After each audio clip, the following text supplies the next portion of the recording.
Hey guys, in this segment we're going to talk about the classic wrestler's pin. So in order to illustrate the pin, I'm going to have Tyler put his head down here on the mat.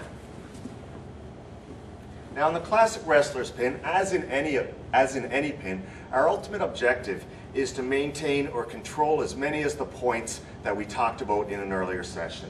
We talked about Tyler's knee, his hip, his elbow, his chin, his far shoulder, his right hip, and his right knee. These are control points that we have to utilize in order to maintain any type of pin. We talked about how hard it is for Tyler to roll into us if he can't get his elbow to the ground. Try to roll into me? Much more difficult. But if he can put his elbow on the ground, he rolls into me very easily. So you'll notice, throughout your entire jiu-jitsu experience, or at least throughout trying to maintain side mount, whenever Tyler gets his elbow to the mat, and even more, glues his elbow to his own rib, he's going to be very effective at escaping our pin. So I'm going to use my thigh and I'm going to slide it underneath Tyler's elbow to keep it off the mat. That's control point number one. Control point number two is either making Tyler look away or gluing his ear to his shoulder. That would be control point number two. Control point number three would involve a far underhook, which controls the shoulder. The other two control points would be as if I moved my arm from the underhook position down to his hip and I locked his hip in place using my right elbow and my right knee. So to give you an example, I'll have Tyler spin a little bit and you'll notice how my right knee, my left knee, they ultimately sprawl as much as possible, but my right knee always has to dig into his back hip.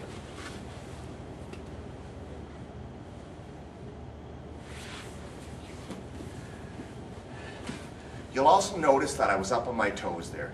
Very important to maintain the side mount from the classic pin. And one more thing we want to talk about, if I could have your head down here, is not only do I not want Tyler to roll into me, I don't want him to roll into me and form his frames and bench press me.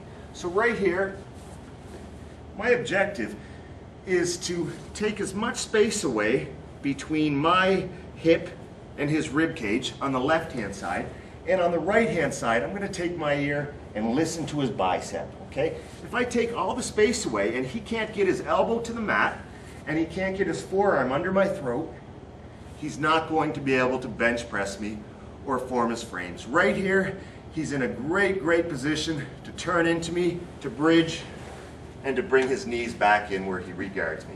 So once more, very important that I isolate his arms and avoid his power range.